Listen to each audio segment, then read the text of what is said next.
Bahujan Samaj party जिंदाबाद, Bahujan Samaj party जिंदाबाद, बहन प्यारी मायावती जी जिंदाबाद, बहन जी संघर्ष करो, हम आपके साथ हैं, बहन जी संघर्ष करो, हम आपके साथ हैं, बहन जी आगे बढ़ो, हम आपके साथ हैं। देश की मजबूरी है, बहन जी जरूरी है, देश की मजबूरी है, बहन जी जरूरी है। संविधान के सम्मान में, बीएसपी मैदान में, संविधान के सम्मान में बीएसपी मैदान में मुंदरा प्रधानमंत्री यारो, हक्का मायावती, मुंदरा प्रधानमंत्री यारो, हक्का मायावती। देश की मजबूरी है, बहन जी जरूरी है, देश की मजबूरी है। बहन जी जरूरी है। बहुजन समाज पार्टी जिंदाबाद। जिंदाबाद जिंदाबाद।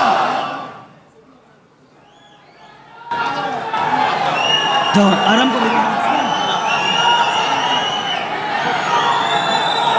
जिंदाबाद जिंदाबाद, ई जिंदाबाद, बहुजन समाज पार्टी जिंदाबाद, जिंदाबाद जिंदाबाद, बहुजन समाज पार्टी जिंदाबाद, जिंदाबाद जिंदाबाद, बहन जी जिंदाबाद, जिंदाबाद जिंदाबाद, बहन जी जिंदाबाद, जिंदाबाद जिंदाबाद, बहन जी संघर्ष करो।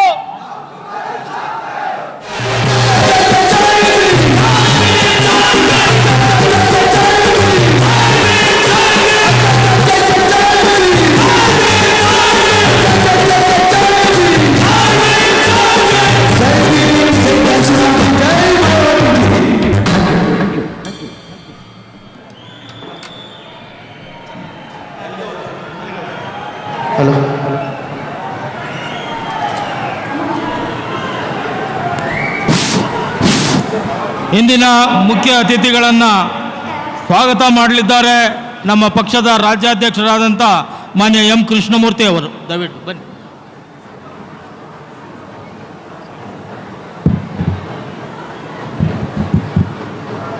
ಬಹುಜನ್ ಸಮಾಜ್ ಪಾರ್ಟಿ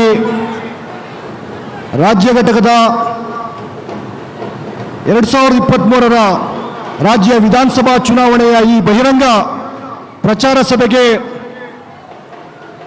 ಕರ್ನಾಟಕಕ್ಕೆ ಆಗಮಿಸಿರ್ತಕ್ಕಂಥ ನಮ್ಮೆಲ್ಲರ ಬಹುಜನ ಸಮಾಜದ ಭಾಗ್ಯದೇವತೆ ಅಕ್ಕ ಮಾಯಾವತಿ ಅವರನ್ನು ನಾನು ಈ ಸಂದರ್ಭದಲ್ಲಿ ಸ್ವಾಗತ ಮಾಡ್ತಾ, ಜೈ ಭಾರತ ಜನನಿಯ ತನುಜಾತೆ, ಜಯ ಹೇ ಕರ್ನಾಟಕ ಮಾತೆ. ಇಂಥ ಕರುನಾಡಿಗೆ ಜಗಜ್ಯೋತಿ ಬಸವಣ್ಣ, ಭಕ್ತ ಕನಕದಾಸ, ಶ್ರೀ ರಾಜರ್ಷಿ ನಾಲ್ವಡಿ ಕೃಷ್ಣರಾಜ ಒಡೆಯರ್, ಶ್ರೀ ಕುವೆಂಪು, ಮೈಸೂರು ಹುಲಿ ಟಿಪ್ಪು ಸುಲ್ತಾನ್, ಇಂಥ ಮಹಾನ್ ವ್ಯಕ್ತಿಗಳ ಮಣ್ಣು ಕರುನಾಡು, ಕನ್ನಡ ನಾಡಿಗೆ ಕರ್ನಾಟಕಕ್ಕೆ ಆಗಮಿಸಿರ್ತಕ್ಕಂಥ ಭಾರತದ ಭಾವಿ ಪ್ರಧಾನಮಂತ್ರಿ, ಉತ್ತರ ಪ್ರದೇಶದ ಮಾಜಿ ಮುಖ್ಯಮಂತ್ರಿಗಳು, ಬಹುಜನ್ ಸಮಾಜ್ ಪಾರ್ಟಿಯ ರಾಷ್ಟ್ರೀಯ ಅಧ್ಯಕ್ಷರು ಹಾಗೂ ಬಹುಜನ ಸಮಾಜದ ಸ್ವಾಭಿಮಾನ ಹಾಗೂ ಆತ್ಮಗೌರವದ ಪ್ರತೀಕ ಆಗಿರ್ತಕ್ಕಂಥ ಬಹುಜನ್ ಸಮಾಜ್ ಪಾರ್ಟಿಯ ಬಹುಜನ ಸಮಾಜದ ಭಾಗ್ಯದೇವತೆ ಬಹನ್ ಕುಮಾರಿ ಮಾಯಾವತಿಜಿ ಅವರನ್ನು ತಮ್ಮೆಲ್ಲರ ಪರವಾಗಿ ಬಹುಜನ್ ಸಮಾಜ್ ಪಾರ್ಟಿಯ ರಾಜ್ಯ, ಜಿಲ್ಲೆ ಮತ್ತು ಅಸೆಂಬ್ಲಿ, ವಿಧಾನಸಭಾ ಎಲ್ಲ ಕಾರ್ಯಕರ್ತರ ಪರವಾಗಿ, ಸಮಸ್ತ ಜನತೆಯ ಪರವಾಗಿ ನಾನು ಆರ್ಥಿಕವಾಗಿ ಸ್ವಾಗತವನ್ನು ಬಯಸ್ತೇನೆ. बहन जी का हम आदर से स्वागत करते हैं. बहन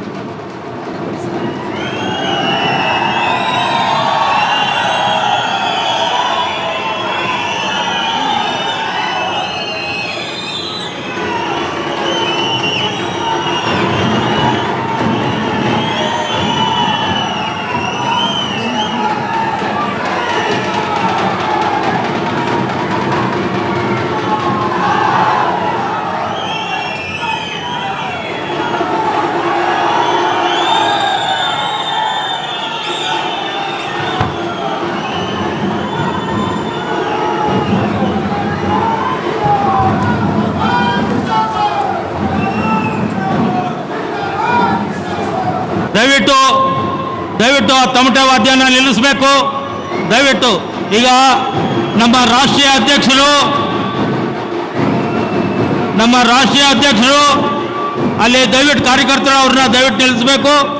ಈಗ ನಮ್ಮ ರಾಷ್ಟ್ರೀಯ ಅಧ್ಯಕ್ಷರಾದಂಥ ಬೆಹನ್ಜಿಯವರು ತಮ್ಮನ್ನು ಉದ್ದೇಶಿಸಿ ನಮಗೆ ಮಾರ್ಗದರ್ಶನ ನೀಡಬೇಕು ಅಂತೇಳಿ ಅವರನ್ನು ಕೇಳ್ತಾ ತಾವು ಭಾಷಣ ಮಾಡಬೇಕು ಅಂತೇಳಿ ನಮ್ಮ ರಾಜ್ಯದ ಪರವಾಗಿ ಅವರಲ್ಲಿ ವಿನಂತಿ ಮಾಡ್ತಾ ಇದ್ದೀನಿ.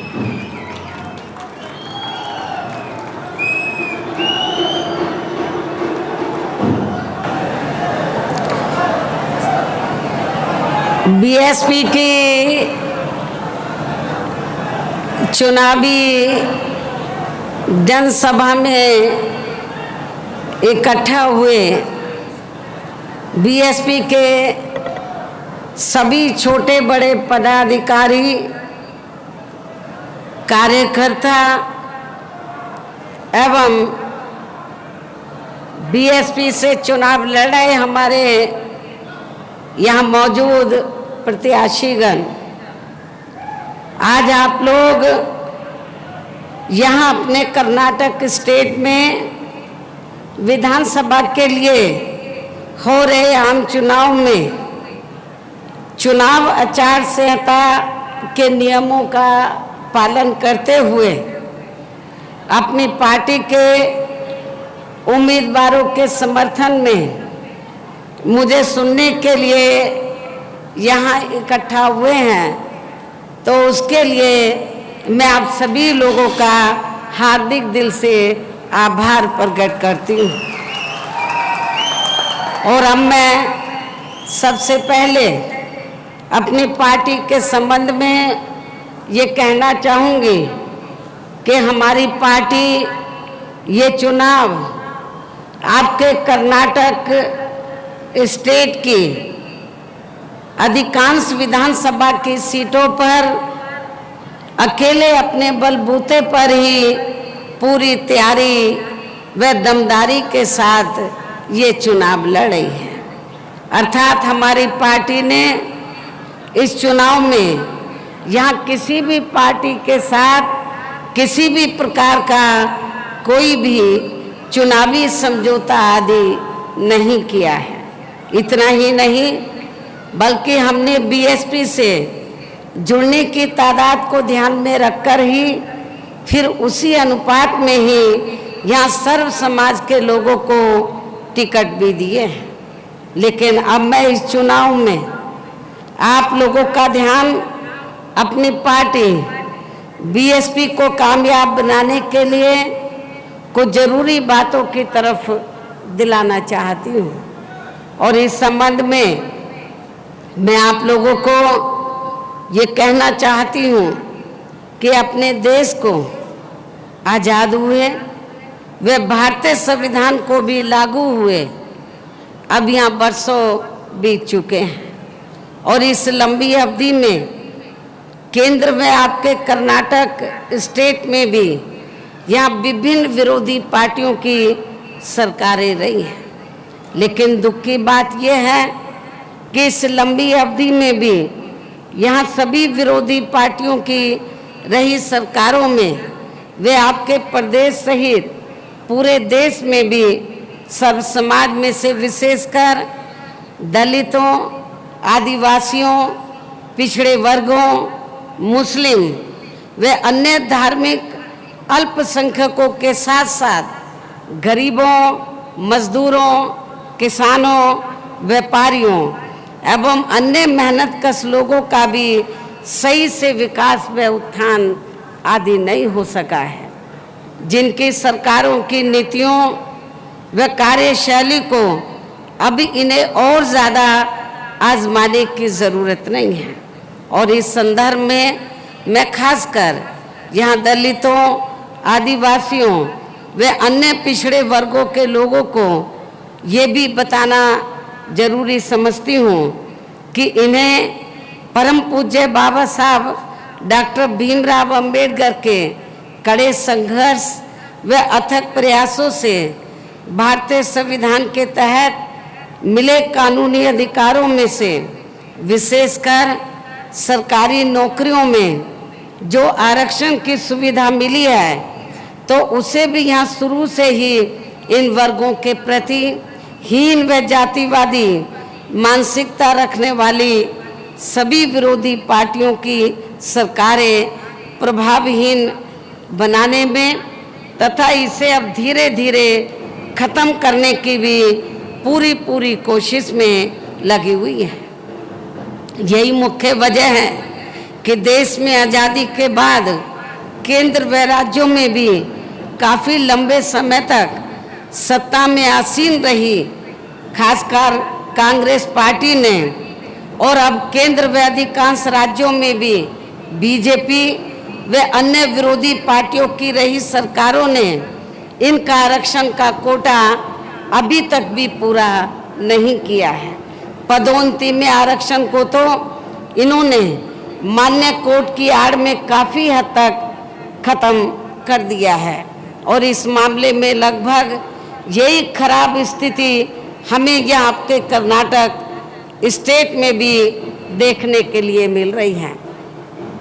इसके साथ ही अब तो इन वर्गों के लोगों को प्राइवेट सेक्टर में आरक्षण दिए जाने की व्यवस्था किए बिना ही केंद्र व राज्यों में भी ज़्यादातर सरकारी कार्य यहाँ प्राइवेट सेक्टर के जरिए ही देश के अधिकांश बड़े बड़े पूंजीपतियों व धन्ना सेठों को ही दिए जा रहे हैं। आपके कर्नाटक स्टेट में भी ये सब हमें देखने के लिए मिल रहा है, जिसके कारण अब पूरे देश में इन वर्गों के लोगों को आरक्षण का बहुत कम ही लाभ मिल पा रहा है, और इससे अब पूरे देश में दलितों व आदिवासियों के साथ साथ अन्य पिछड़े वर्गों के लोगों को भी काफ़ी ज़्यादा नुकसान हो रहा है। इसके साथ साथ यहाँ मैं अन्य पिछड़े वर्गों के लोगों को ये भी बताना चाहती हूँ, बैकवर्ड क्लास के लोगों को ये भी बताना चाहती हूँ कि इन्हें मंडल कमीशन की रिपोर्ट के तहत आरक्षण की ये सुविधा केंद्र में रही कांग्रेस व बीजेपी आदि की भी रही सरकार में नहीं मिला है, बल्कि बीएसपी के कड़े संघर्ष एवं अथक प्रयासों से ही श्री बीपी सिंह की सरकार में ही इन्हें ये सुविधा मिली है, जिसका भी विरोधी पार्टियां इन्हें इनका पूरा लाभ नहीं दे पा रही हैं। और सोचने की बात यह है कि आपके कर्नाटक स्टेट में जब असेंबली का चुनाव हो रहा है तो कांग्रेस पार्टी ने यहाँ खास तौर से वीकर सेक्शन के लोगों को ये कहा कि हम आरक्षण की जो सीमा है 50% से बढ़ाकर 75 कर देंगे। लेकिन सोचने की बात यह है कि जिस कांग्रेस पार्टी ने अपनी हुकूमत में मंडल कमीशन की रिपोर्ट लागू नहीं की, जिस कांग्रेस पार्टी ने अपनी हुकूमत में SC/ST का रिजर्वेशन कोटा पूरा नहीं किया और इनके हितों के लिए जो कानून बनाए गए थे तो उनको लागू नहीं किया, तभी फिर बाबा साहब डॉक्टर अंबेडकर ने तो देश की जो सेंटर की पहली सरकार थी उसके वो कानून मंत्री थे, उससे उन्होंने इस्तीफा दे दिया था। तो इसलिए आप लोगों को जो 50 से सीमा बढ़ाकर 75 की बात कर रहे हैं, 75%, ये केवल हवाई है, कागजी है, इसमें कोई भी दम नहीं है, कोई भी ताकत नहीं है, और प्रैक्टिकल में इसका कोई भी लाभ आप लोगों को मिलने वाला नहीं है। इतना ही नहीं बल्कि बीएसपी के अथक प्रयासों से ही श्री बीपी सिंह की सरकार में इन वर्गों के मसीहा परम पूज्य बाबा साहब डॉक्टर भीमराव अंबेडकर को भी यहाँ भारत रत्न की उपाधि से सम्मानित किया गया है, जिसके लिए वो हर प्रकार से पात्र भी थे।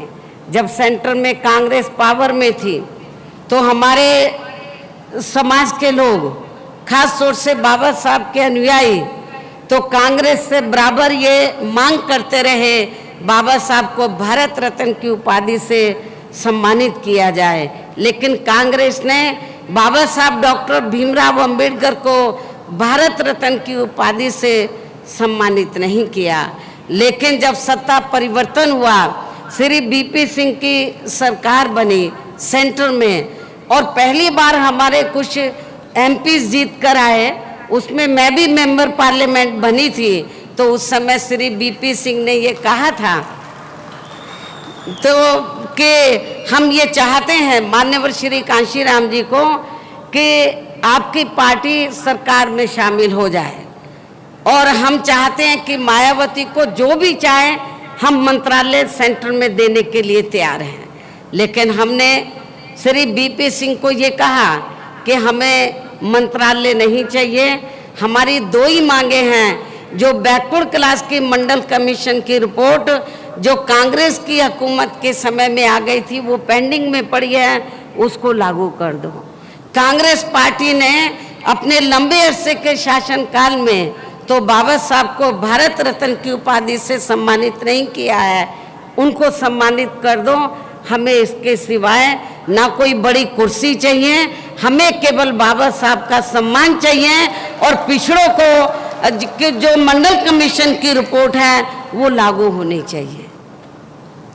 तो श्री बीपी सिंह ने हमारी बात को माना और उन्होंने मंडल कमीशन की रिपोर्ट को लागू किया और बाबा साहब डॉक्टर अंबेडकर को भारत रत्न की उपाधि से सम्मानित किया। यहाँ मैं ये भी कहना चाहूँगी कि इन वर्गों के लोगों को, जो वीकर सेक्शन के लोग हैं, इन वर्गों के लोगों को जुल्म जाति से निजात दिलाने के लिए जो भी नियम व कानून आदि बने हैं, तो उन पर भी अब केंद्र व अधिकांश राज्यों की भी सरकारें सही से अमल नहीं कर पा रही हैं, जिससे अब यहाँ विशेषकर दलितों व आदिवासियों के ऊपर शोषण करने वाले लोगों का मनोबल और भी ज़्यादा बढ़ रहा है। यही स्थिति हमें मुस्लिम समाज की भी देखने के लिए मिल रही है। ओबीसी के साथ साथ जो धार्मिक अल्पसंख्यक समाज में से जो मुस्लिम समाज के लोग हैं और ईसाई समाज के लोग हैं, क्रिश्चियंस हैं, उनकी भी स्थिति कोई ठीक नहीं है। और ये सब हमें यहाँ आपके कर्नाटक प्रदेश में भी काफ़ी कुछ इनकी दयनीय हालत देखने के लिए मिल रहा है, जिसके अनेकों उदाहरण आप लोगों के सामने हैं। इसी प्रकार हमें पूरे देश में जो दलित आदिवासी पिछड़े वर्ग के लोगों की हालत तो बहुत ज़्यादा खराब है, इसी प्रकार हमें पूरे देश में मुस्लिम व अन्य धार्मिक अल्पसंख्यक समाज के लोगों की भी हालत कोई खास अच्छी नज़र नहीं आती है, जिसका काफ़ी कुछ खुलासा केंद्र सरकार की सच्चर कमेटी की रिपोर्ट में भी किया गया है। इसके साथ साथ अपर कास्ट समाज में से खासकर गरीब लोगों की आर्थिक स्थिति अभी भी हमें पूरे देश में यहाँ काफ़ी ज़्यादा खराब या दयनीय ही बनी हुई नज़र आती है।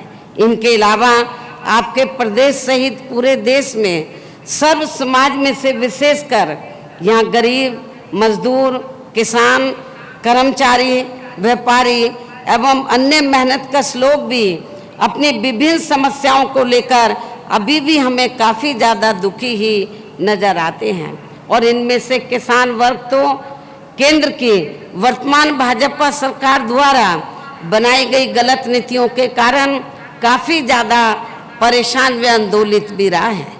किंतु इन सब की मुख्य वजह हमारी पार्टी केंद्र व आपके कर्नाटक स्टेट में भी यहाँ अब तक रही सभी विरोधी पार्टियों की सरकारों की जातिवादी, पूंजीवादी व संकीर्ण मानसिकता के तहत बनाई गई उनकी गलत नीतियों एवं गलत कार्य प्रणाली को ही काफ़ी हद तक जिम्मेवार मानकर चलती है। और इस मामले में खासकर इनके गलत आर्थिक नीतियों की वजह से ही आए दिन यहाँ पूरे देश में गरीबी, बेरोजगारी व महंगाई आदि भी काफ़ी ज़्यादा बढ़ रही है।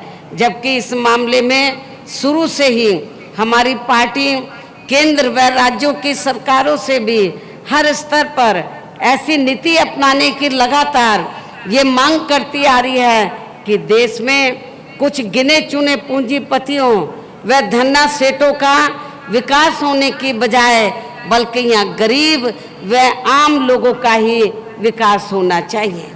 तभी फिर सही मायने में यहाँ की आम जनता अपनी गरीबी, बेरोजगारी, महंगाई व अन्य और भी समस्याओं से काफ़ी हद तक निजात पा सकती है। इसके साथ साथ पिछले कुछ वर्षों से अपने देश में भ्रष्टाचार भी हर स्तर पर काफ़ी ज़्यादा बढ़ा है, जिससे आपका खुद का अपना कर्नाटक प्रदेश भी अछूता नहीं रहा है।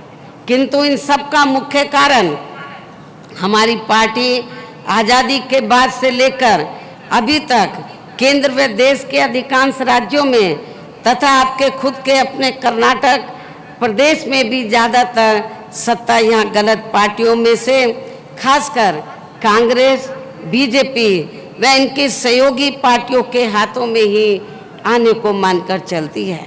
और इन सभी विरोधी पार्टियों को हमारी पार्टी इसलिए जिम्मेवार मानकर चलती है क्योंकि आज़ादी के बाद से लेकर अभी तक लगभग ये सभी विरोधी पार्टियां केंद्र व देश के अधिकांश राज्यों में भी ज़्यादातर यहाँ बड़े बड़े पूंजीपतियों व धन्ना सेठों की ही आर्थिक मदद से सत्ता में आती रही हैं। और सत्ता में आ जाने के बाद फिर ये पार्टियां अधिकतर मामलों में अपनी आर्थिक व अन्य सभी नीतियां या आम जनता की समस्याओं को दूर करने के हिसाब से तैयार नहीं करती हैं, बल्कि देश के उन बड़े बड़े पूंजीपतियों व धन्ना सेठों को ही फायदा पहुंचाने के हिसाब से अपनी अधिकांश नीतियां तैयार करती है, जिनके धन व बल से चुनाव लड़कर ज़्यादातर ये पार्टियां केंद्र व आपके राज्य सहित देश के अन्य राज्यों में भी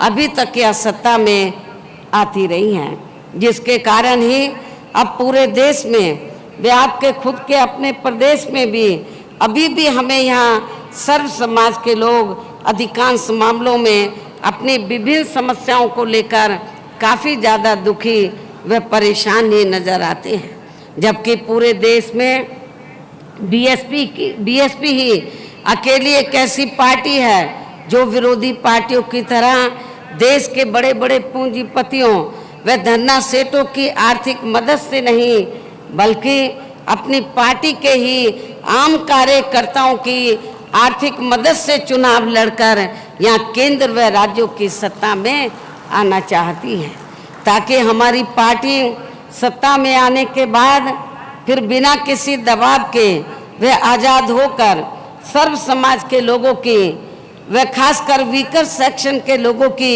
सभी समस्याओं का समाधान करके उन्हें हर मामले में व हर स्तर पर खुशहाल बना सके।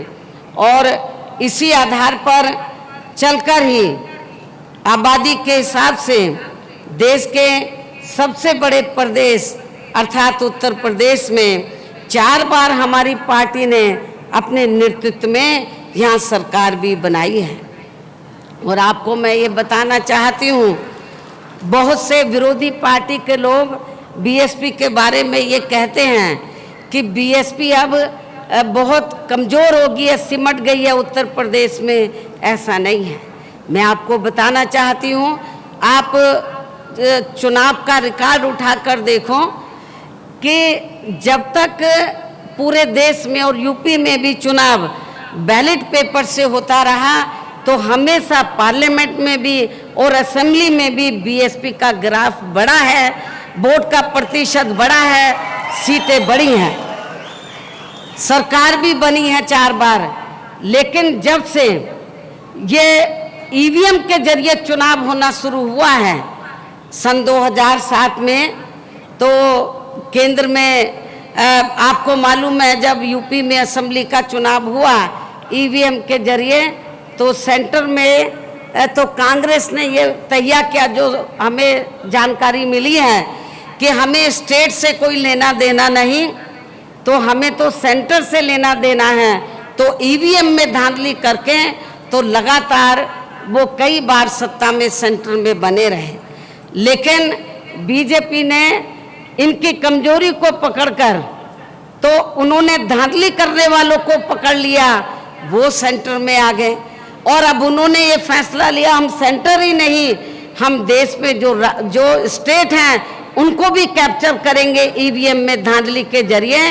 इसलिए उत्तर प्रदेश में या देश के काफ़ी राज्यों में ये धांधली का खेल है ईवीएम में, और कुछ नहीं है। मैं दावे के साथ कहती हूँ चुनाव ये बैलेट पेपर से कराएं, कांग्रेस हो बीजेपी हो, ये आपको कहीं नजर नहीं आएंगे।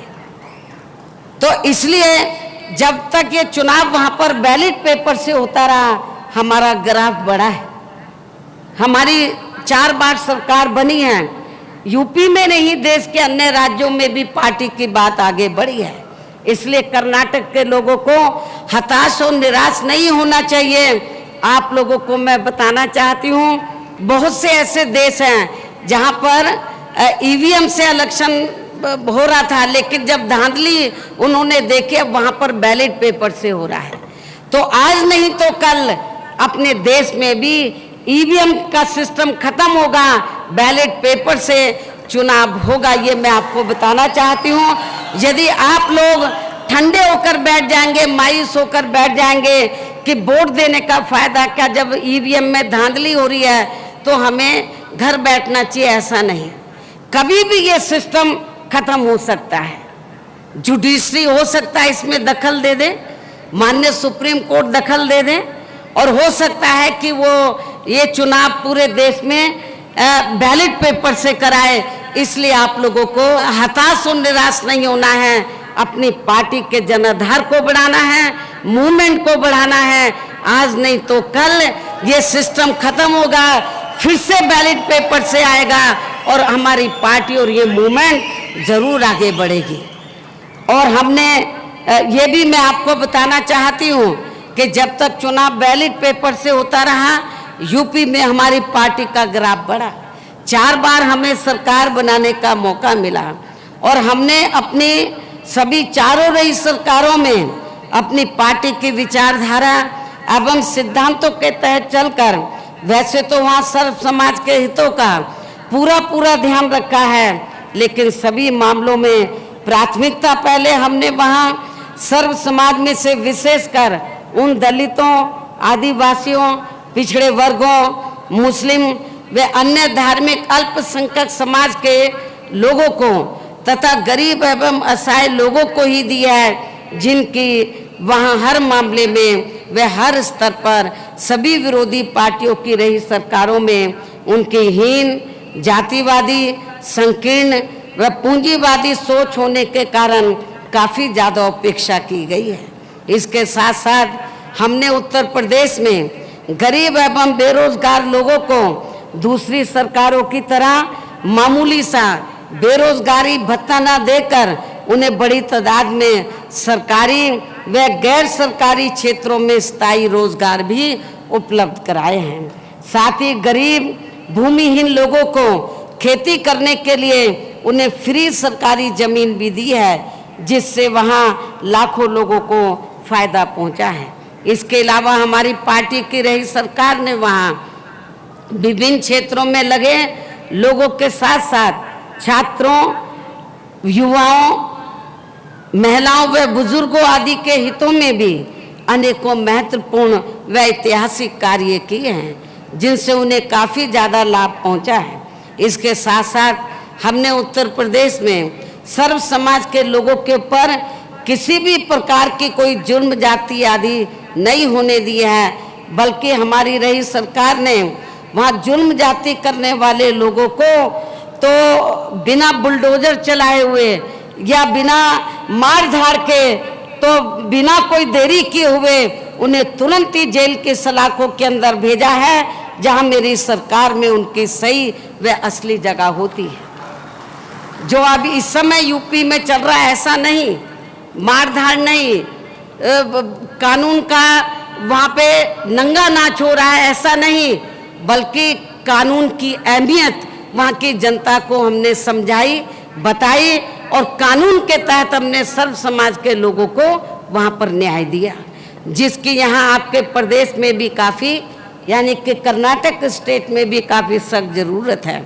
और इतना ही नहीं, बल्कि हमारी पार्टी की रही सरकार ने वहाँ अपने देश में दलित एवं अन्य पिछड़े वर्गों में समय समय पर जन्मे हमारे महान संतों, गुरुओं व महापुरुषों में भी खासकर महात्मा ज्योतिराव फूले, छत्रपति शाहू जी महाराज, श्री नारायणा गुरु, बाबा साहब डॉक्टर भीमराव अंबेडकर एवं मान्यवर श्री कांशीराम जी जिन्होंने इन संतों, गुरु और महापुरुषों की मूवमेंट को आगे बढ़ाने के लिए अपनी पूरी जिंदगी निछावर की मान्यवर श्री कांशीराम जी ने काफ़ी कड़ा संघर्ष किया। इन सबको विभिन्न रूपों में पहली बार वहाँ पूरा आदर सम्मान दिया है, जिन्हें विरोधी पार्टियों के लोग अभी तक भी आसानी से पचा नहीं पा रहे हैं।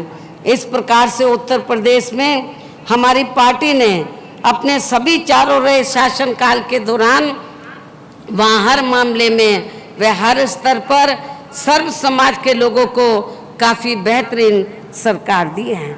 और यदि आप लोग भी यहाँ अपने कर्नाटक स्टेट में आम जनहित के व खासकर कमजोर एवं उपेक्षित वर्गों के हितों में ऐसे ही कार्य करना चाहते हैं, इसके साथ ही आपके प्रदेश की जनहित से जुड़ी जो भी यहाँ स्थानीय समस्याएं हैं उन्हें भी दूर करना चाहते हैं, तो फिर आप लोगों को भी उत्तर प्रदेश की तरह ही यहाँ अपने कर्नाटक स्टेट में भी अपनी पार्टी के जनाधार को बढ़ा के यहाँ अपनी पार्टी की खुद की सरकार बनानी होगी। और अभी तो कर्नाटक में असेंबली का चुनाव हो रहा है और इसके लिए आप लोगों को आपके कर्नाटक स्टेट में वर्तमान में इस समय विधानसभा के लिए हो रहे आम चुनाव में अपनी पार्टी का अच्छा रिजल्ट लाना होगा। और इसके लिए आपको यहाँ की सत्ताधारी पार्टी व अन्य सभी विरोधी पार्टियों के साम दाम दंड भेद आदि हथकंडों से भी जरूर सावधान रहना है। आप लोगों को मालूम है कि यहाँ पर कांग्रेस और बीजेपी अभी जब ये सत्ता में होते हैं तो इनको जनहित के मुद्दे ध्यान में नहीं आते हैं, नज़र नहीं आते हैं, उनके हितों में काम नहीं करते हैं। और जनता यहाँ के कर्नाटक स्टेट में भी इनसे काफ़ी दुखी हो चुकी है। अब इन लोगों ने, अब इन दोनों पार्टियों ने खास तौर से इस चुनाव को जो धार्मिक रंग इन्होंने दिया है, तो मेरे ख्याल उससे आप लोगों को सावधान रहने की ज़रूरत है। जो इस चुनाव को इन्होंने सांप्रदायिक, खास तौर से जो धार्मिक इसको रंग दिया जा रहा है, बीजेपी वाले जय बजरंग बली बोल रहे हैं, कांग्रेस वाले कुछ और बोल रहे हैं, इससे आप लोगों की समस्याओं का समाधान होने वाला नहीं है। आप लोगों को इनके इस किस्म की जो इनके ढकोसलेबाजी है, जो उनकी इस किस्म का जो इनका षड्यंत्र चल रहा है, तो मेरे ख्याल इससे आप लोगों को सावधान रहना होगा। क्योंकि जो धर्म है वो अलग है, वो जीवन शैली से जुड़ा हुआ है, राजनीति अलग है। तो इसलिए आप लोगों को इनकी धार्मिक भावनाओं में ना बहकर, तो आप लोगों को बहुजन समाज पार्टी जो सही मायने में तो कहने में नहीं बल्कि कार्य करके दिखाने में विश्वास रखती है, इस पार्टी को कामयाब बनाना होगा। तो इनके बहकावे में आप लोगों को नहीं आना है। और इस मामले में खासकर आप लोगों को विरोधी पार्टियों के जारी किए गए उनके हवाई व प्रलोभन भरे चुनावी घोषणा पत्रों आदि के बहकावे में तो कतई नहीं आना है। आप लोगों ने, बीजेपी ने अपना चुनावी घोषणा पत्र जारी किया, कांग्रेस ने क्या बड़ी बड़ी बातें वो ये चुनावी घोषणा पत्र में उन्होंने कही है। जब भी चुनाव होता है ऐसा ये लोग करते हैं, लेकिन सत्ता में आने के बाद फिर ये लोग अपने चुनावी घोषणा पत्र के ऊपर अमल नहीं करते हैं। कहने का तात्पर्य यह है कि चुनाव के दौरान जो ये अपना मैनिफेस्टो जारी करते हैं, बड़े बड़े वायदे करते हैं वोट लेने के लिए, लेकिन सत्ता में आने के बाद अधिकांश उन पर ये अमल नहीं करते हैं, जिस पर से अब यानी कि इनके चुनावी घोषणा पत्र पे से अब जनता का काफ़ी हद तक विश्वास ही उठ गया है। इसलिए भी हमारी पार्टी किसी भी चुनाव में अपना कोई भी चुनावी घोषणा पत्र आदि जारी नहीं करती है। वैसे भी हमारी पार्टी कहने में बहुत कम बल्कि कार्य करके दिखाने में ही ज़्यादा विश्वास रखती है। यूपी में 4 बार हमारी सरकार बनी, हमने चुनाव में कोई मैनिफेस्टो जारी नहीं किया था, सत्ता में आने के बाद हमने वहाँ के लोगों के लिए जनहित में बड़े पैमाने पर कार्य किए। अब बेहतरीन कानून व्यवस्था की दी जिससे वहाँ की जनता अभी भी याद करती है। और तो ये सब हमने उत्तर प्रदेश में करके दिखाया है। इन्हीं जरूरी बातों के साथ ही अब मेरा यही कहना है कि आप लोगों को अपने खुद के व अपने कर्नाटक स्टेट के भी हित में यहाँ अपनी पार्टी बीएसपी की सरकार बनाना बहुत ज़रूरी है।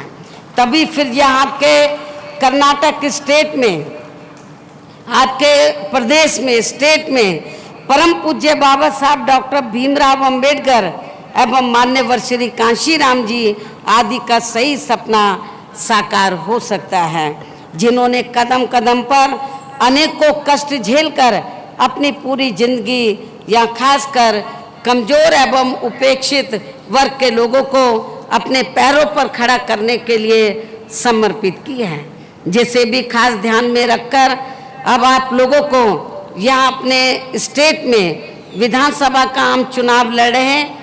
अपने सभी उम्मीदवारों को, हमारे उम्मीदवार कुछ इधर स्टेज पे हैं, शायद कुछ सामने भी बैठे हैं, तो जब आप लोगों से मेरी यही रिक्वेस्ट है कि जिसे जो हमारे संत गुरु महापुरुष हुए हैं तो उनके डेडिकेशन को ध्यान में रखकर, उनके संघर्ष को ध्यान में रखकर, जिनकी वजह से आज थोड़ा घना जो आपको मिल रहा है, ये देन हमारे संत गुरु और महापुरुषों की है, जिसे भी खास ध्यान में रखकर अब आप लोगों को यहाँ अपने कर्नाटक स्टेट में विधानसभा का आम चुनाव लड़े अपने सभी उम्मीदवारों को अपनी पार्टी के हाथी चुनाव चिन्ह के सामने वाले बटन को दबा के उन्हें ज़रूर जिताना है, उन्हें ज़रूर सफल बनाना है, उनको यहाँ की असेंबली में ज़रूर जिताकर भेजना है। अर्थात आप लोगों को इस चुनाव में अपनी पार्टी को कामयाब बनाने का हर संभव पूरा प्रयास करना है। इस उम्मीद के साथ ही अब मैं पुनः अपनी पार्टी के उम्मीदवारों को जिताने की पुरजोर अपील करते हुए अपनी बात यही समाप्त करती हूँ। जय भीम, जय भारत। धन्यवाद बहन जी, धन्यवाद। जिंदाबाद जिंदाबाद जिंदाबाद जिंदाबाद। ಈಗ ಬೆಹಂಜಿಯವರ ಭಾಷಣವನ್ನ ಸಂಕ್ಷಿಪ್ತವಾಗಿ ಟ್ರಾನ್ಸ್ಲೇಟ್ ಮಾಡಿ 5 ನಿಮಿಷದಲ್ಲಿ ನಮ್ಮ ಗೋಪಿನಾಥ್ ಸಾಹೇಬರು ಮಾಡ್ತಾರೆ. ದಯವಿಟ್ಟು ಶಾಂತದಿಂದ ಕೂತ್ಕೊಳ್ಬೇಕು 5 ನಿಮಿಷದಲ್ಲಿ. ಬಂಧುಗಳೇ, ನಮ್ಮ ರಾಷ್ಟ್ರೀಯ ಅಧ್ಯಕ್ಷರು ನಮ್ಮ ರಾಷ್ಟ್ರೀಯ ಅಧ್ಯಕ್ಷರು, ನಮ್ಮೆಲ್ಲರ ನೆಚ್ಚಿನ ನಾಯಕಿಯಾದಂಥ ಬೆಹನ್ ಕುಮಾರಿ ಮಾಯಾವತಿಜಿ ಅವರು ಮಾಡಿದಂಥ ಈ ಸುಂದರ ಭಾಷಣವನ್ನು, ಮಹತ್ವಪೂರ್ಣವಾದ ಭಾಷಣವನ್ನು ಕೇವಲ 5 ನಿಮಿಷದಲ್ಲೇ ಕನ್ನಡದಲ್ಲಿ ನಿಮಗೆ ಹೇಳ್ತೀನಿ. ಸಾರಾಂಶವನ್ನು ಮಾತ್ರ ಹೇಳ್ತೀನಿ. ಮೊದಲನೇದಾಗಿ, ಕರ್ನಾಟಕ ರಾಜ್ಯಕ್ಕಾಗಿ ನಡೀತಾ ಇರತಕ್ಕಂಥ ವಿಧಾನಸಭಾ ಚುನಾವಣೆಗಳಲ್ಲಿ ನಮ್ಮ ಪಕ್ಷದ ವತಿಯಿಂದ ಅತ್ಯಧಿಕ 130 ಅಭ್ಯರ್ಥಿಗಳನ್ನು ನಾವಿಲ್ಲಿ ಕಣದಲ್ಲಿ ಇಳಿಸಿದ್ದೀವಿ. ಅದರಲ್ಲಿ SC ST OBCಗಳು ಮತ್ತು ಅಲ್ಪಸಂಖ್ಯಾತರು ಸಹಿತ ಇದ್ದಾರೆ. ನಾವು ಯಾವುದೇ ಪಕ್ಷದೊಂದಿಗೆ ಯಾವುದೇ ರೀತಿ ಹೊಂದಾಣಿಕೆ ಚುನಾವಣಾ ಮೈತ್ರಿಯನ್ನು ಮಾಡಿಕೊಂಡಿಲ್ಲ. ಮತ್ತು ಇಲ್ಲಿ ಕರ್ನಾಟಕದಲ್ಲಿ ಇಲ್ಲಿ ತನಕ ಆಳ್ವಿಕೆ ಮಾಡಿರ್ತಕ್ಕಂಥ ಕಾಂಗ್ರೆಸ್ಸು, BJP ಮತ್ತಿತರ ಪಕ್ಷಗಳು ಶ್ರೀಮಂತರ ಹಣದಿಂದ, ದೊಡ್ಡ ದೊಡ್ಡ ಬಂಡವಾಳಶಾಹಿಗಳ ಹಣದಿಂದ ಪಕ್ಷವನ್ನು ನಡೆಸ್ತಾ ಇಲ್ಲಿರ್ತಕ್ಕಂಥ ಬಡ ಜನರ ಬದುಕನ್ನು ಬರ್ಬರ ಮಾಡಿದ್ದಾವೆ.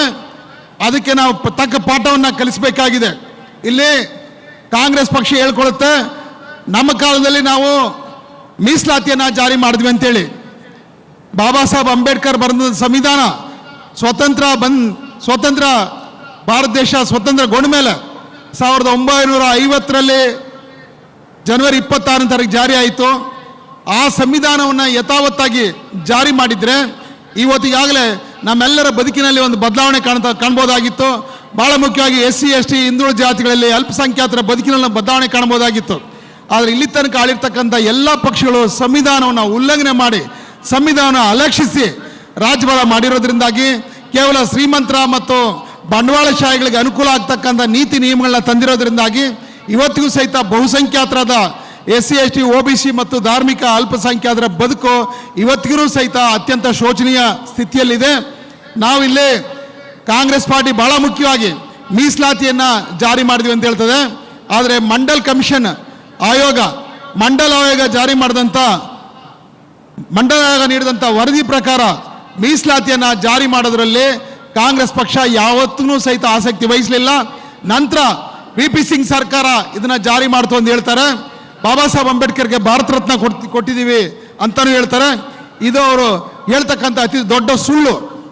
VP ಸಿಂಗ್ ಸರ್ಕಾರ, ಆ ಸರ್ಕಾರಕ್ಕೆ ಬಹುಮತ ಇಲ್ಲದಿರೋ ಕಾಲದಲ್ಲಿ ಬೆಹನ್ ಮಾಯಾವತಿಜಿ ಅವರ ನೇತೃತ್ವದಲ್ಲಿ ನಮ್ಮಲ್ಲಿ ಹೆಚ್ಚಿನ ಸಂಖ್ಯೆಯಲ್ಲಿ ಸಂಸತ್ ಸದಸ್ಯರು ಆರಿಸಿ ಬಂದಿದ್ರು. ಆಗ VP ಸಿಂಗ್ ಅವರು ತಮ್ಮ ಸರ್ಕಾರಕ್ಕೆ ಬೆಂಬಲ ಕೇಳಿದಾಗ ಮಾನ್ಯವರು ಕಾಂಶಿರಾಮ್ ಸಾಹೇಬರು ಬೆಂಬಲ ಕೊಡೋಕೆ ಒಪ್ಕೊಂಡ್ರು. ಇದಕ್ಕೆ ಪ್ರತಿಯಾಗಿ ಬೆಹನ್ಜಿ ಅವರಿಗೆ ನಾವು ಯಾವುದೇ ಒಂದು ಮಂತ್ರಿ ಸ್ಥಾನ ಕೊಡೋಕೆ ನಾವು ತಯಾರಾಗಿದ್ದೀವಿ ಅಂತ ಹೇಳಿದ್ರು. ಆದರೆ ಬೆಹನ್ಜಿ ಹೇಳಿದ್ರು, ಮಾನ್ಯವರು ಕಾಂಶಿರಾಮ್ ಸಾಹೇಬರು ಹೇಳಿದ್ರು, ನಮಗೆ ಯಾವುದೇ ರೀತಿಯ ನಿಮ್ಮ ಸಚಿವ ಪದವಿಗಳು ಅಥವಾ ಆಸೆ ಆಮಿಷಗಳು ಬೇಕಾಗಿಲ್ಲ. ಬಹಳ ಮುಖ್ಯವಾಗಿ ಮಂಡಲ್ ವರದಿಯನ್ನು ಜಾರಿ ಮಾಡ್ರಿ, ನಂಬರ್ 1. ನಂಬರ್ 2, ಬಾಬಾ ಸಾಹೇಬ್ ಅಂಬೇಡ್ಕರ್ಗೆ ಭಾರತ ರತ್ನ ಕೊಡಿ ಅಂತ ಒತ್ತಾಯ ಮಾಡಿದ್ರಿಂದಾಗಿ ಅದರ ಪ್ರಕಾರ ನಮ್ಮ ಸರ್ಕಾರ ಅವರಿಗೆ ನಮ್ಮ ಪಕ್ಷ ಅವರಿಗೆ ಬೆಂಬಲ ಕೊಟ್ಟು ಆ ಸರ್ಕಾರವನ್ನು ಉಳಿಸಿದ್ರಿಂದಾಗಿ ನಾವು ಅವರಿಗೆ ಬೆಂಬಲವನ್ನು ಕೊಟ್ವಿ. ಆ ಕಾರಣಕ್ಕಾಗಿ ಇದಕ್ಕೆ ಪ್ರತಿಯಾಗಿ ಅವರು ಭಾರತ ರತ್ನ ಪದವಿಯನ್ನು ಬಾಬಾ ಸಾಹೇಬ್ ಅಂಬೇಡ್ಕರ್ಗೆ ಕೊಟ್ಟರು. ಹಾಗೆ ಮಂಡಲ್ ವರದಿ ಸಹಿತ ಜಾರಿ ಆಯಿತು. ಇದರಲ್ಲಿ ಬೇರೆ ಯಾವುದೇ ಪಕ್ಷಗಳ ಕೊಡುಗೆ ಇಲ್ಲ. ಇದರಲ್ಲಿ ಇದು 100ಕ್ಕೆ 100ರಷ್ಟು ಬಹುಜನ್ ಸಮಾಜ್ ಪಾರ್ಟಿಯ ಸಾಧನೆ ಅನ್ನೋದನ್ನ ಇಲ್ಲಿ ನೆನ್ಪು ಮಾಡ್ಕೋಬೇಕು. ಹಾಗೇನೆ ಈ ಪಕ್ಷಗಳ ಆಡಳಿತದಲ್ಲಿ ಬಹಳ ಮುಖ್ಯವಾಗಿ ರೈತರು, ಕಾರ್ಮಿಕರು, ಮಹಿಳೆಯರು, ಸಣ್ಣ ಪುಟ್ಟ ವ್ಯಾಪಾರಿಗಳು ಇವರೆಲ್ಲರೂ ಕಂಗಾಲಾಗಿದ್ದಾರೆ. ಇದಕ್ಕೆ ಕಾರಣ ಏನಂದ್ರೆ ಈ ಎಲ್ಲ ಪಕ್ಷಗಳು ಬಹುಜನ್ ಸಮಾಜ್ ಪಾರ್ಟಿ ಒಂದನ್ನು ಹೊರತುಪಡಿಸಿ ಉಳಿದ ಯಾವುದೇ ಪಕ್ಷ ಅಧಿಕಾರಕ್ಕೆ ಬಂದರೂ ಸಹಿತ ತಮಗೆ ಚುನಾವಣಾ ಕಾಲದಲ್ಲಿ ರೊಕ್ಕ ಕೊಟ್ಟಂಥವ್ರು, ಹಣ ಕೊಟ್ಟಂಥವ್ರು ಏನಿದ್ದಾರೆ ಅವರ ಪರವಾಗಿ ನೀತಿ ನಿಯಮಗಳ ರೂಪಿಸ್ತಾ ಬಂದಿರೋದ್ರಿಂದಾಗಿ ಇಲ್ಲಿ ಅತ್ಯಧಿಕ ಬಡ ಜನರಿದ್ದಾರೆ. ಹಸಿವು, ಅನಕ್ಷರತೆ, ಬಡತನದಿಂದ ಕಂಗಾಲಾಗಿದ್ದಾರೆ. ಇವರೆಲ್ಲರೂ ಸಹಿತ ಇಲ್ಲಿರ್ತಕ್ಕಂಥ ಹಿಂದುಳಿದ ವರ್ಗಗಳಿಗೆ ಸೇರಿದಂಥ ಬಹುಸಂಖ್ಯಾತ ಜನರಾಗಿದ್ದಾರೆ. ನಾವು ಉತ್ತರ ಪ್ರದೇಶದಲ್ಲಿ 4 ಬಾರಿ ಸರ್ಕಾರ ಮಾಡಿದ್ದೀವಿ.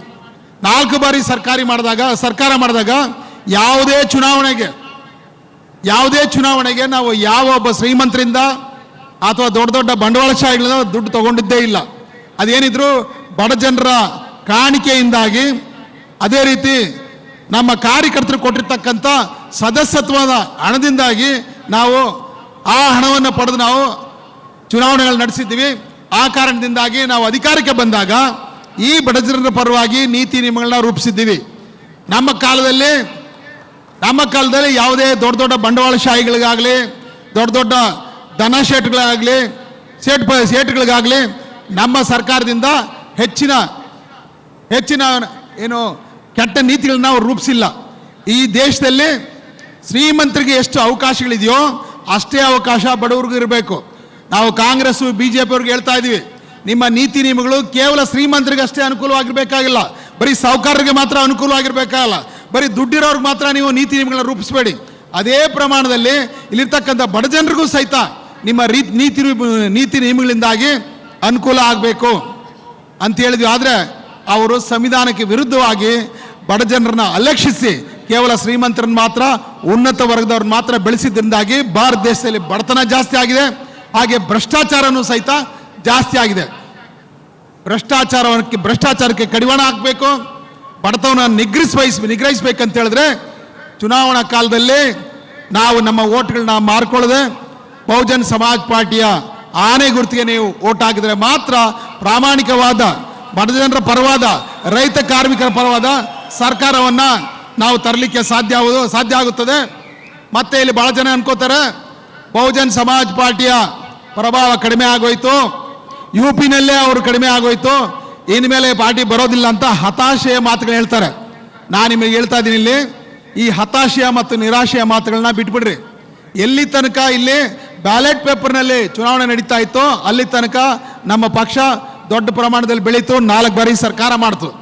ಆದರೆ ಬಹುಜನ್ ಸಮಾಜ್ ಪಾರ್ಟಿ ಅಧಿಕಾರಕ್ಕೆ ಬಂದು ಮಾಡ್ತಾ ಇರ್ತಕ್ಕಂಥ ಬದಲಾವಣೆ, ಪ್ರಗತಿ ಇದೆಲ್ಲ ನೋಡಿದಂಥ ಕಾಂಗ್ರೆಸ್ಸು BJPಯ ಬೆಂಬಲಿಗರೇನಿದ್ದಾರೆ, ನಾಯಕರೇನಿದ್ದಾರೆ, ಇಲ್ಲಿ ಉಂಟಾಗಿರ್ತಕ್ಕಂಥ ಈ ಜಾಗೃತಿಯನ್ನು ತಪ್ಪಿಸ್ಬೇಕು, ಈ ಜಾಗೃತಿನ ದಿಕ್ಕು ತಪ್ಪಿಸ್ಬೇಕು ಅಂತೇಳಿ ಅವರು ಎಲೆಕ್ಟ್ರಾನಿಕ್ ವೋಟಿಂಗ್ ಮೆಷಿನ್ನ ಅಂದರೆ ವಿದ್ಯುತ್ ಚಾಲಿತ ಮತಯಂತ್ರಗಳನ್ನ ಅವರು ಪರಿಚಯ ಮಾಡಿಕೊಟ್ರು.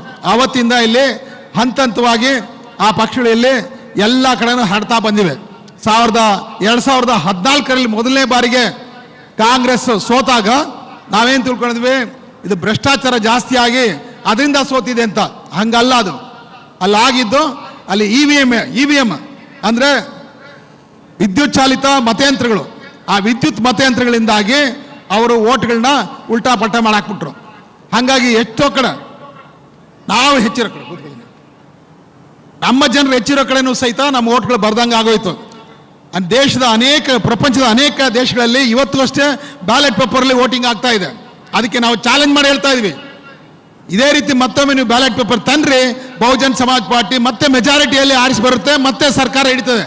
ಬರೀ ಉತ್ತರ ಪ್ರದೇಶ ಮಾತ್ರ ಅಲ್ಲ, ಭಾರತ ದೇಶದ ಅನೇಕ ರಾಜ್ಯಗಳಲ್ಲಿ ಬರುತ್ತೆ, ಕೇಂದ್ರದಲ್ಲೂ ಬರುತ್ತೆ. ಆದ್ರಿಂದ ಆ ದಿನ ಬಂದೇ ಬರುತ್ತೆ. ನಮ್ಮ ಆಂದೋಲನ ಸತತವಾಗಿ ನಡೀತಾ ಇರಲಿ, ಈ ಜನಾಧಾರಣೆ ಬೆಳೀತಾ ಇರಲಿ, ಯಾವುದೇ ಕಾರಣಕ್ಕೆ ಹತಾಶರಾಗಬೇಡಿ. ಯಾಕಂದರೆ ಅಂತಿಮವಾಗಿ ಗೆಲ್ಲೋದು ಜನಾಂದೋಲನ.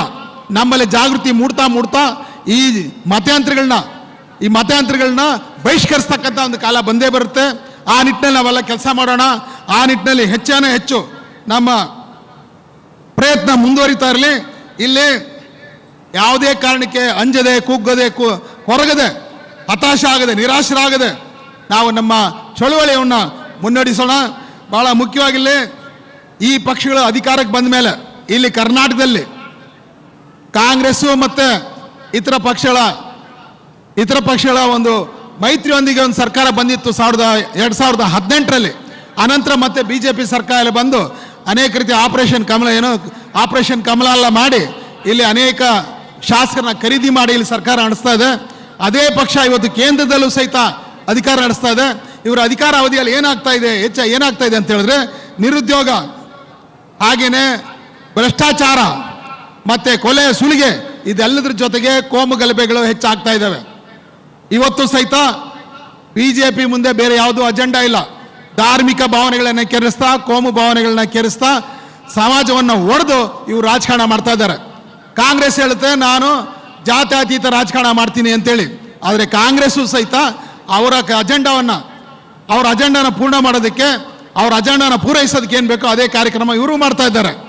ಇವತ್ತು ಕೋಮು ದ್ವೇಷ ಹೆಚ್ಚಾಗ್ತಾ ಇದೆ ಅಂದರೆ ಅದರಲ್ಲಿ ಕಾಂಗ್ರೆಸ್ ಪಕ್ಷದ ಸಹಿತ ಅಷ್ಟೇ ಕೊಡುಗೆ ಇದೆ. ಇಲ್ಲಿ ಅಷ್ಟೇ ಕೊಡುಗೆ ಇದೆ. ನಾವು ಬಜರಂಗ ದಳನ ನಾವು ನಿಷೇಧ ಮಾಡ್ತೀವಿ ಅಂದರೆ ಅವರು ಪೀಪಲ್ಸ್ ಫ್ರಂಟ್ ನಾವು ನಿಷೇಧ ಮಾಡ್ತೀವಿ ಅಂತ ಹೇಳ್ತಾ ಇದ್ದಾರೆ. ಅವರು ಹಿಜಾಬು, ಆಜಾನು, ಗೋಹತ್ಯೆ ನಿಷೇಧ ಇದೆಲ್ಲನೂ ತರೋದ್ರ ಮೂಲಕ ಸಮಾಜದಲ್ಲಿ ಒಂದು ಅಶಾಂತಿಯನ್ನು ಉಂಟು ಮಾಡಿ ಸಮಾಜ ಒಡೆಯೋ ಕೆಲಸ ಮಾಡಿದ್ರೆ ಕಾಂಗ್ರೆಸ್ ಪಕ್ಷ ಅದಕ್ಕೆ ಕೇವಲ ವಿರೋಧ ವ್ಯಕ್ತಪಡಿಸ್ತಾ ಇದೆ ವಿನ, ನಾವು ಅಧಿಕಾರಕ್ಕೆ ಬಂದಾಗ ಜನರ ಪರವಾಗಿ ನಾವು ಎಂಥ ನೀತಿ ನಿಯಮಗಳನ್ನ ತರ್ತೀವಿ, ಸಂವಿಧಾನ ಹೇಗೆ ಜಾರಿ ಮಾಡ್ತೀವಿ, ನಿರುದ್ಯೋಗ ಹೇಗೆ ನಿವಾರಿಸ್ತೀವಿ ಅನ್ನೋದ್ರ ಬಗ್ಗೆ ಅವರಲ್ಲಿ ಯಾವುದೇ ರೀತಿಯ ಶಾಶ್ವತವಾದ ಯೋಜನೆಗಳಿಲ್ಲ. ಕಾಂಗ್ರೆಸ್ ಆಡಳಿತವನ್ನು ಕರ್ನಾಟಕದಲ್ಲಿ 50 ವರ್ಷ ನೋಡಿದ್ದೀವಿ. ಈ BJP ಆಡಳಿತ ನೋಡಿದ್ದೀವಿ, ಜನತಾದಳ ಆಡಳಿತ ನೋಡಿದ್ದೀವಿ. ಯಾವುದೇ ಪಕ್ಷ ಅಧಿಕಾರಕ್ಕೆ ಬಂದರೂ ಸಹಿತ ನಿರುದ್ಯೋಗ, ಭ್ರಷ್ಟಾಚಾರ, ಜಾತೀಯತೆ, ಕೋಮುಗಲಭೆ ಇದ್ಯಾವುದು ನಿಲ್ತಾ ಇಲ್ಲ. ಆದರೆ ನಮ್ಮ ಬಹುಜನ್ ಸಮಾಜ್ ಪಾರ್ಟಿ 4 ಬಾರಿ ಆಡಳಿತ ಮಾಡಿದಾಗ ನಿರುದ್ಯೋಗ ಅತ್ಯಂತ ಕನಿಷ್ಠ ಮಟ್ಟಕ್ಕೆ ಇಳಿದಿತ್ತು. ಅನೇಕ ಹಾಸ್ಟೆಲ್ಗಳು ಮತ್ತು ಕಾಲೇಜುಗಳು, ಹಿಂದುಳಿದ ವರ್ಗಗಳಿಗೆ ವಿಶೇಷವಾದಂಥ ಹಾಸ್ಟೆಲ್ಸು ಇವೆಲ್ಲ ನಾವು ತೆರೆದ್ವಿ. ಅದಷ್ಟೇ ಅಲ್ಲದೆ ಸಂಪೂರ್ಣವಾಗಿ ಏನು ಬ್ಯಾಕ್ಲಾಗ್ ಹುದ್ದೆಗಳಿತ್ತು ಅದೆಲ್ಲ ನಮ್ಮ ಆಡಳಿತ ಕಾಲದಲ್ಲಿ ಸಂಪೂರ್ಣವಾಗಿ ನಾವು ಭರ್ತಿ ಮಾಡಿದ್ದೀವಿ. ಕೇವಲ ಸರ್ಕಾರಿ ವಲಯದಲ್ಲಿ ಮಾತ್ರ ಅಲ್ಲದೆ ಖಾಸಗಿ ವಲಯದಲ್ಲೂ ಸಹಿತ ನಾವು ರಿಸರ್ವೇಷನ್ ಮೀಸಲಾತಿಯನ್ನು ಜಾರಿ ಮಾಡಿದ್ದೀವಿ. ಈ ಕೆಲಸವನ್ನು ಬೇರೆ ಯಾವುದೇ ಪಾರ್ಟಿನೂ ಸಹಿತ ಇಲ್ಲಿ ತನಕ ಮಾಡೋಕ್ಕಾಗಿಲ್ಲ. ಅದು ಬಹುಜನ್ ಸಮಾಜ್ ಪಾರ್ಟಿ ಮಾತ್ರ ಮಾಡಿದೆ ಅದನ್ನು. ಅದೇ ರೀತಿ ಕರ್ನಾಟಕದಲ್ಲಿ ನಾವು ಆಡಳಿತಕ್ಕೆ ಬಂದರೂ ಸಹಿತ ಇಲ್ಲಿ ಮೀಸಲಾತಿಯನ್ನು 100ಕ್ಕೆ 100ರಷ್ಟು ಜಾರಿ ಮಾಡ್ತೀವಿ. ಖಾಸಗಿಯಲ್ಲೂ ಸಹಿತ ನಾವು ಮೀಸಲಾತಿಯನ್ನು ಜಾರಿ ಮಾಡ್ತೀವಿ. ಹಾಗೆಯೇ ಮುಂದಿನ 5 ವರ್ಷಗಳಲ್ಲಿ ಕರ್ನಾಟಕದಲ್ಲಿ ನಿರುದ್ಯೋಗವನ್ನು ಸಂಪೂರ್ಣವಾಗಿ ನಿಲ್ಲಿಸ್ತೀವಿ. ಹಾಗೆ ಹೆಚ್ಚಿನ ಸರ್ಕಾರಿ ಕಾಲೇಜುಗಳನ್ನ ತೆಗಿತೀವಿ. ಪ್ರೈವೇಟ್ ಕಾಲೇಜಸ್ ಏನಿದೆ ಅದಕ್ಕೆ ಸಮಾನವಾಗಿ ಸರ್ಕಾರಿ ಕಾಲೇಜುಗಳನ್ನ ತೆರೆಯೋದ್ರ ಮೂಲಕ 5 ವರ್ಷಗಳಲ್ಲಿ ಅನಕ್ಷರತೆಯನ್ನು ತೊಡೆದಾಕ್ತೀವಿ. ಬಡತನವನ್ನ ತೊಡೆದಾಕ್ತೀವಿ, ಹಸುವನ್ನ ಅವಮಾನವನ್ನು ನಾವು ತಡಿತೀವಿ. ಬಹಳ ಮುಖ್ಯವಾಗಿ ಜಾತೀಯತೆ ಮತ್ತು ಕೋಮು ಗಲಭೆಗಳನ್ನ ಅದು ಬಹುಜನ್ ಸಮಾಜ ಪಾರ್ಟಿ ಮಾತ್ರನೇ ಅದನ್ನ ನಿಲ್ಲಿಸೋಕೆ ಸಾಧ್ಯ ಅಂತೇಳಿ ಇಲ್ಲಿ ನಾವು ನೀವು ವಾಗ್ದಾನ ಕೊಡ್ತಾ ಇದ್ವಿ. ಹಾಗೇನಿಲ್ಲಿ ಎಲ್ಲ ಪಕ್ಷಗಳು ಚುನಾವಣೆಗೆ ಕಾಲದಲ್ಲಿ ಮ್ಯಾನಿಫೆಸ್ಟೋ ತರ್ತವೆ, ಪ್ರಣಾಳಿಕೆ ತರ್ತವೆ. ಆದರೆ ಆ ಪ್ರಣಾಳಿಕೆಗಳು ನಿಮ್ಮ ಓಟ್ ಹಾಕಿ ಅವ್ರನ್ನ ಅಧಿಕಾರಕ್ಕೆ ತರೋ ತನಕ ಮಾತ್ರ ಅವ್ರು ನೆನಪರಿರುತ್ತೆ. ಅಧಿಕಾರಕ್ಕೆ ಬಂದ ಮೇಲೆ ಮ್ಯಾನಿಫೆಸ್ಟೋನ ಮೂಲೆಗೆ ಬೀಸಾಕ್ತಾರೆ, ಕಸಬುಂಡಿಗೆ ಹೋಗುತ್ತೆ ಅಷ್ಟೇನೆ. ಆದ್ರಿಂದ ನಾವು ಯಾವುದೇ ಚುನಾವಣೆ ಕಾಲದಲ್ಲೂ ಅಷ್ಟೇ ಮ್ಯಾನಿಫೆಸ್ಟೋನ ಕೊಡಲ್ಲ, ಪ್ರಣಾಳಿಕೆ ಕೊಡಲ್ಲ. ನಾವು ಮಾತಾಡಲ್ಲ, ನಮ್ಮ ಕೆಲಸ ಮಾತಾಡುತ್ತೆ. ನಾವು ಮಾತಾಡಲ್ಲ, ನಮ್ಮ ಕೆಲಸದ ಫಲ ಮಾತಾಡುತ್ತೆ. ಹಾಗೇನೆ ಇಲ್ಲಿ ಅವ್ರು ಮಾತಾಡ್ತಾರೆ. ಹಾಗೇನೆ ಇಲ್ಲಿ ನಿಮ್ಮಲ್ಲಿ ವಿನಂತಿ ಮಾಡ್ಕೊಳ್ಳೋದೇನೆಂದ್ರೆ, ನಮ್ಮನ್ನ ನಿರಾಶರಾಗಿಸೋದಕ್ಕೆ, ಹತಾಶರಾಗೋದಕ್ಕೆ ಇಲ್ಲಿ ಅನೇಕ ರೀತಿಯ ಷಡ್ಯಂತ್ರಗಳನ್ನ ಬಿಜೆಪಿ ಕಾಂಗ್ರೆಸ್ ಅವರು ಮಾಡ್ತಾರೆ. ಇದಕ್ಕೆ ಬಲಿಯಾಗಬೇಡ್ರಿ. ನಮ್ಮ ಮಹಾಪುರುಷರ ತ್ಯಾಗ ಬಲಿದಾನಗಳು ನೆನಪಿರಲಿ. ಬಾಬಾ ಸಾಹೇಬ್ ಅಂಬೇಡ್ಕರ್ ಕನಸು ನನಸು ಮಾಡ್ತಕ್ಕಂಥ ಒಂದು ಜವಾಬ್ದಾರಿ ನಮ್ಮ ಮೇಲಿದೆ. ಇದನ್ನು ನಾವು ಮರಿಬಾರ್ದು. ಇದನ್ನೆಲ್ಲ ನಮ್ಮ ಮಹಾಪುರುಷರ ಕನಸು ನನಸು ಮಾಡೋದಕ್ಕೆ, ನಮ್ಮ ಮಹಾಪುರುಷರಿಗೆ ಸಾಕಷ್ಟು ಸನ್ಮಾನ ಮಾಡೋದಕ್ಕೆ, ಅವ್ರಿಗೆ ಇದನ್ನ ಅವರ ಆದರ್ಶಗಳನ್ನ ಅನುಸರಿಸೋ ಕೆಲಸವನ್ನ ಬಹುಜನ್ ಸಮಾಜ್ ಪಾರ್ಟಿ ಮಾಡ್ತಾ ಇದೆ. ಕರ್ನಾಟಕದಲ್ಲೂ ಸಹಿತ ಇದೇ ರೀತಿಯ ಒಂದು ಆದರ್ಶಮಯವಾದ ಸರ್ಕಾರವನ್ನ ನಾವು ರಚಿಸ್ತೀವಿ. ಈ ನಿಟ್ಟಿನಲ್ಲಿ ನಮ್ಮ ಪಕ್ಷಕ್ಕೆ ಕಾಂಗ್ರೆಸ್ ಪಕ್ಷದಲ್ಲಿ ಅನೇಕ ವರ್ಷ ದುಡಿದು ಅತ್ಯಂತ ಹೆಚ್ಚಿನ ಪ್ರಚಂಡ ಬಹುಮತದಲ್ಲಿ ಆರಿಸಿ ಬಂದಂಥ ನಮ್ಮ ಅಖಂಡ ಶ್ರೀನಿವಾಸ ಮೂರ್ತಿಯವರು ಪುಲಿಕೇಶ್ ನಗರದಿಂದ 97,000 ಓಟ್ಗಳನ್ನ ಪಡೆದಿದ್ರು, 82,000 ಲೀಡ್ನಲ್ಲಿ ಬಂದರು. ಆದರೆ ಅಂಥ ಒಬ್ಬ ಜನಪ್ರಿಯ ಶಾಸಕನ್ನ ಅವ್ರಿಗೆ ಟಿಕೆಟ್ ಕೊಡದೆ ವಂಚನೆ ಮಾಡಿದ್ದಾರೆ ಕಾಂಗ್ರೆಸ್ ಅವರು. ಆದರೆ ಅವ್ರಿಗೆ ಹೇಳಿದ್ವಿ, ನಿಮ್ಮದೇ ಪಾರ್ಟಿ ಬಹುಜನ್ ಸಮಾಜ್ ಪಾರ್ಟಿ ಇರಬೇಕಾದ್ರೆ ನೀವು ಯಾಕೆ ಬೇರೆ ಕಡೆ ಹೋಗ್ತೀರಾ? ನಿಮಗಿಲ್ಲಿ ಬನ್ರಿ, ನಾವು ನಿಮಗೆ ಸನ್ಮಾನಗಳ ಮೂಲಕ ನಿಮ್ಮ ತಲೆ ಮೇಲೆ ಹೊತ್ಕೊಂಡು ನಾವು ನಿಮ್ಮನ್ನ ಆರಿಸ್ತಾರ್ತೀವಿ ಅಂತೇಳಿ ನಮ್ಮ ಮಾತಿಗೆ ಮನ್ನಣೆ ಕೊಟ್ಟು, ಬಹಳ ಮುಖ್ಯ ನಮ್ಮ ಮಾರಸಂದ್ರ ಮುನಿಯಪ್ಪನವರು ಮಾಡಿದಂಥ ಈ ಪ್ರಯತ್ನದಲ್ಲಿ ಯಶಸ್ವಿಯಾಗಿ ಇವತ್ತು ಅಖಂಡ ಶ್ರೀನಿವಾಸ ಮೂರ್ತಿ ಅವರು ನಮ್ಮ ಪಕ್ಷವನ್ನ ಸೇರಿದ್ದಾರೆ. ಹಾಗೇನೆ ಪುಲಿಕೇಶ್ ನಗರದಲ್ಲಿ ಅಭ್ಯರ್ಥಿಯಾಗಿ ಬಹುಜನ್ ಸಮಾಜ್ ಪಾರ್ಟಿ ಅಭ್ಯರ್ಥಿಯಾಗಿ ಆನೆ ಗುರುತಿನ ಮೇಲೆ ಇವತ್ತು ಚುನಾವಣೆಗೆ ನಿಂತಿದ್ದಾರೆ. ನೀವು ಅವ್ರ ಮನೆ ಮುಂದೆ ನೋಡ್ಬೋದು, ಬಹಳ ದೊಡ್ಡ ಆನೆ ಮಾಡಿ ಇಟ್ಟಿದ್ದಾರೆ, ಆನೆಯ ಪ್ರತಿಮೆನ ಮಾಡಿ ಇಟ್ಟಿದ್ದಾರೆ. ಯಾರು ಬೇಕಾದ್ರೆ ನೋಡ್ಬೋದು. ಅವರು ಬಹುಶಃ ಕರ್ನಾಟಕದಲ್ಲಿ ಎಲ್ಲೂ ಆ ಥರ ಮಾಡಿಲ್ಲ. ಅದಕ್ಕಾಗಿ ನಾವು ಅವ್ರನ್ನ ಅಭಿನಂದಿಸ್ತೀನಿ, ಮತ್ತೆ ಅವ್ರನ್ನ ನಾವು ಆರಿಸ್ತರ್ಬೇಕಂತೇಳಿ ಇಲ್ಲಿರ್ತಕ್ಕಂಥ ಬಂಧುಗಳಲ್ಲಿ ವಿನಂತಿ ಮಾಡ್ಕೋತೀವಿ. ಅದೇ ರೀತಿ ಮಾನ್ಯ ಕೃಷ್ಣ ಶೆಟ್ಟಿ ಅವರು ಮಂತ್ರಿಗಳಾಗಿದ್ದವರು ಬಿಜೆಪಿ ಸರ್ಕಾರದಲ್ಲಿ ಬಹಳ ಒಳ್ಳೆ ಕೆಲಸವನ್ನು ಮಾಡಿದ್ದಾರೆ. ಅನೇಕ ಬಡಬಗರಿಗೆ ದಿನನಿತ್ಯ ಸೇವೆ ಮಾಡ್ತಾರೆ. ಪ್ರತಿದಿನ ಅಧಿಕಾರದಲ್ಲಿ ಇಲ್ಲದೆ ಇರಲಿ ಅವರು ಬಡಬಗರಿಗೆ ಅನ್ನ ಸೇವೆ ಆಗಿರ್ಬೋದು, ಅಕ್ಷರ ಸೇವೆ ಆಗಲಿ ನಿರಂತರವಾಗಿ ಮಾಡ್ತಾ ಇದ್ದಾರೆ. ಆದರೆ ಅಂಥ ಒಬ್ಬ ಅತ್ಯುತ್ತಮವಾದ ಒಬ್ಬ ನಿಸ್ಪೃಹ ಸೇವಾ ತತ್ಪರನಾದ ಮನುಷ್ಯನ ಅವರು ಅಲಕ್ಷಿಸಿ ಬೇರೆಯವ್ರಿಗೆ ಟಿಕೆಟ್ ಕೊಟ್ಟರು ಗಾಂಧಿನಗರದಿಂದ. ಹಾಗಾಗಿ ಕೃಷ್ಣ ಶೆಟ್ಟಿ ಅವರು ಸಹಿತ ನಮ್ಮನ್ನ ಸಂಪರ್ಕ ಮಾಡೋದ್ರಲ್ಲಿ ಸ್ವಲ್ಪ ಅವ್ರಿಗೇನೋ ಅಲ್ಲಿ ಎಡವಟ್ಟು ಆಯ್ತು ಅಲ್ಲಿ. ಅಂದರೆ ನಮಗೆ ಟಕ್ಕಂತ ಅವ್ರು ನಮ್ಮ ಸಂಪರ್ಕ ಬರಲಿಲ್ಲ. ಅವ್ರು ನಮಗೆ ಫೋನ್ ಮಾಡಿದ ಫೋನ್ ಸಿಕ್ಕಿಲ್ಲ. ಹಾಗಾಗಿ ನಾಮಿನೇಷನ್ ಕಾಲಕ್ಕೆ ಸರಿಯಾಗಿ ನಮ್ಮನ್ನು ಭೇಟಿ ಆಗದಿರೋದ್ರಿಂದ ಸ್ವತಂತ್ರ ಅಭ್ಯರ್ಥಿಯಾಗಿ ಅವರು ನಿಂತಿದ್ದಾರೆ.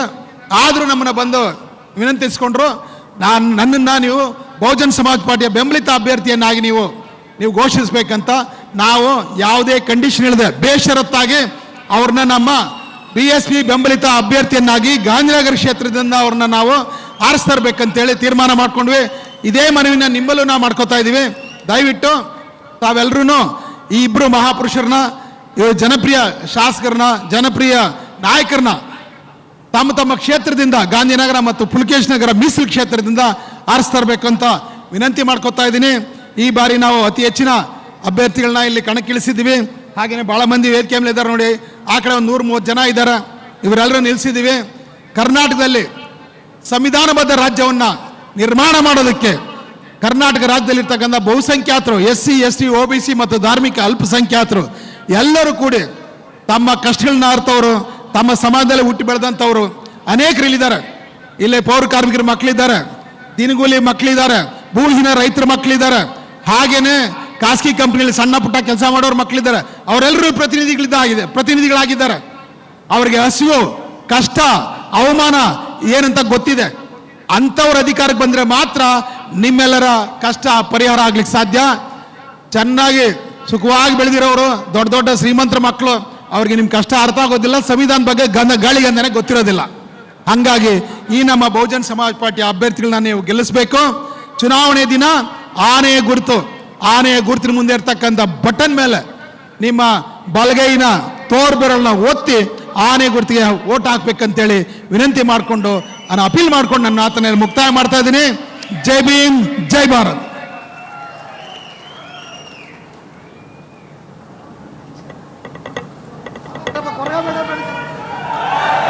बहुजन समाज पार्टी जिंदाबाद, जिंदाबाद जिंदाबाद बहुजन समाज पार्टी जिंदाबाद। जिंदाबाद जिंदाबाद। देश की मजबूरी है, बहन जी जरूरी है, देश की मजबूरी है, बहन जी जरूरी है। बहुजन समाज पार्टी जिंदाबाद, जिंदाबाद जिंदाबाद बहन कुमारी मायावती जी जिंदाबाद, जिंदाबाद जिंदाबाद अनवर श्री कांसी राम जी जिंदाबाद। जिंदाबाद जिंदाबाद। बहन जी संघर्ष करो, हम आपके साथ हैं, बहन जी संघर्ष करो, हम आपके साथ हैं, बहन जी आगे बढ़ो, हम आपके साथ हैं। संविधान के सम्मान में बहन जी मेरा